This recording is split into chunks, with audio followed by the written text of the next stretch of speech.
नमस्कार साथियों, मैं अनीता श्रीवास्तव आपका हार्दिक अभिनंदन करती हूँ। श्रीमद् वाल्मीकि रामायण में आज का प्रसंग है राजा सुमति से संस्कृत हो एक रात विशाला में रहकर मुनियों सहित श्री राम का मिथिलापुरी में पहुँचना और वहाँ सोने आश्रम के विषय में पूछने पर विश्वामित्र जी का उनसे अहिल्या को शाप प्राप्त होने की कथा सुनाना।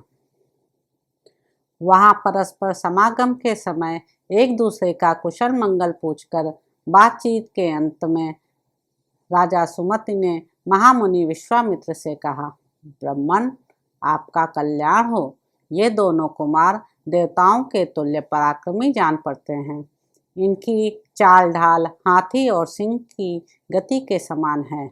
ये दोनों वीर सिंह और सांड के समान प्रतीत होते हैं। इनके बड़े बड़े नेत्र विकसित कमल तन के समान शोभा पाते हैं। ये दोनों तलवार, तरकश और धनुष धारण किए हुए हैं। अपने सुंदर रूप के द्वारा दोनों अश्विनी कुमारों को लज्जित करते हैं तथा युवावस्था के निकट आ पहुँचे हैं। इन्हें देखकर ऐसा जान पड़ता है मानो दो देव कुमार देवेच्छावश देवलोक से पृथ्वी पर आ गए हों।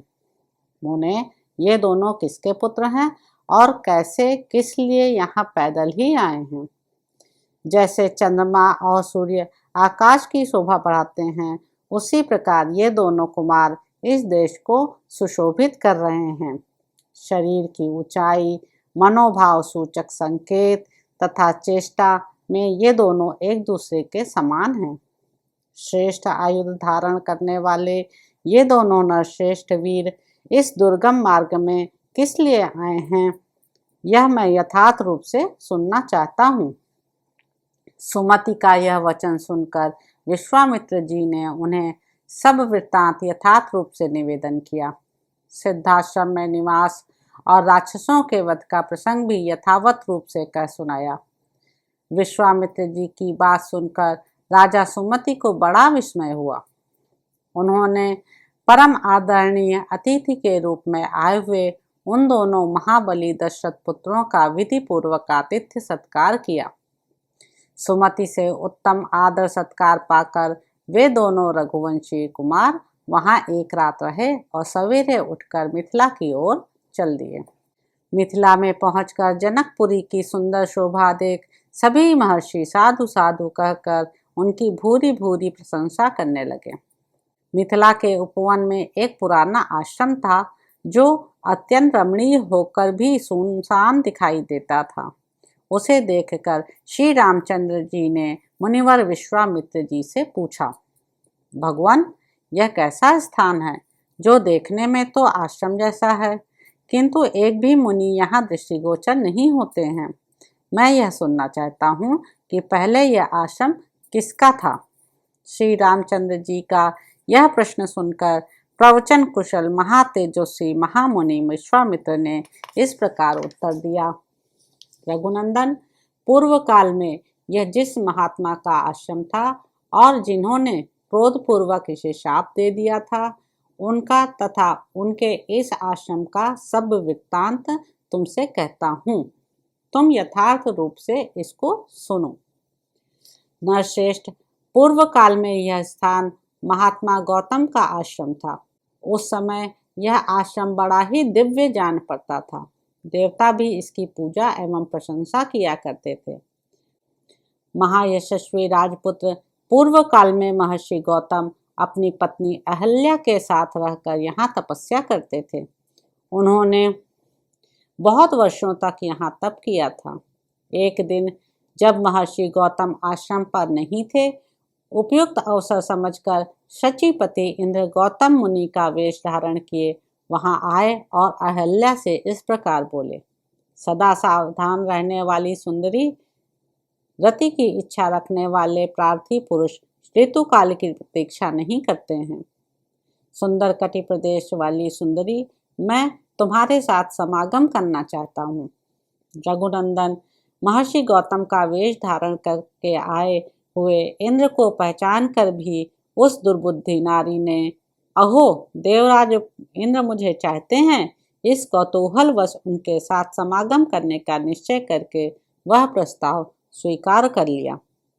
गति के पश्चात उसने देवराज इंद्र से संतुष्ट चित्त होकर कहा, सुश्रेष्ठ, मैं आपके समागम से कृतार्थ हो गई। प्रभो, अब आप शीघ्र यहाँ से चले जाइए। देवेश्वर, महर्षि गौतम के कोप से आप अपनी और मेरी भी सब प्रकार से रक्षा कीजिए। तब इंद्र ने अहल्या से हंसते हुए कहा, सुंदरी, मैं भी संतुष्ट हो गया। अब जैसे आया था उसी तरह चला जाऊंगा। श्री राम इस प्रकार अहल्या से समागम करके इंद्र जब उस कुटी से बाहर निकले, तब गौतम के आ जाने की आशंका से बड़ी उतावली के साथ वेगपूर्वक भागने का प्रयत्न करने लगे। इतने ही में उन्होंने देखा, देवताओं और दानवों के लिए भी दुर्धर्ष तपोबल संपन्न महामुनि गौतम हाथ में समिधा लिए आश्रम में प्रवेश कर रहे हैं। उनका शरीर तीर्थ के जल से भीगा हुआ है और वे प्रज्वलित अग्नि के समान उद्दीप्त हो रहे हैं। उन पर दृष्टि पड़ते ही देवराज इंद्र भय से थर्रा उठे। उनके मुख पर विषाद छा गया। दुराचारी इंद्र को मुनि का वेश धारण किए देख सदाचार संपन्न मुनिवर गौतम जी ने रोष में भरकर कहा, दुर्मते, तूने मेरा रूप धारण करके यह न करने योग्य पाप कर्म किया है, इसलिए तू विफल हो जाएगा। रोष में भरे हुए महात्मा गौतम के ऐसा कहते ही सहस्त्राक्ष इंद्र के दोनों अंडकोश उसी क्षण पृथ्वी पर गिर पड़े।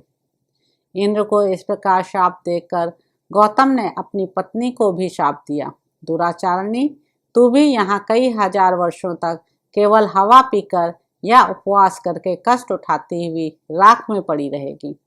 समस्त प्राणियों से अदृश्य रहकर इस आश्रम में निवास करेगी। जब दुर्धर्ष दशरथ कुमार राम इस घोर वन में पदार्पण करेंगे, उस समय तू पवित्र होगी। उनका आतिथ्य सत्कार करने से तेरे लोभ मोह आदि दोष दूर हो जाएंगे और तू प्रसन्नता पूर्वक मेरे पास पहुंचकर अपना पूर्व शरीर धारण कर लेगी। अपनी दुराचारणी पत्नी से ऐसा कहकर महातेजस्वी महातपस्वी गौतम इस आश्रम को छोड़कर चले गए और सिद्धों तथा चारणों से सेवित हिमालय के रमणीय शिखर पर रहकर तपस्या करने लगे।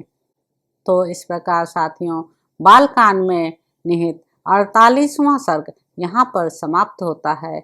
इसमें आपने अहिल्या की जानकारी प्राप्त की। आशा है आपको यह पसंद आया होगा। यदि आपको यह कहानी रुचिपूर्ण लगी हो तो इस चैनल को लाइक करें, शेयर करें और सब्सक्राइब करें। नमस्कार साथियों।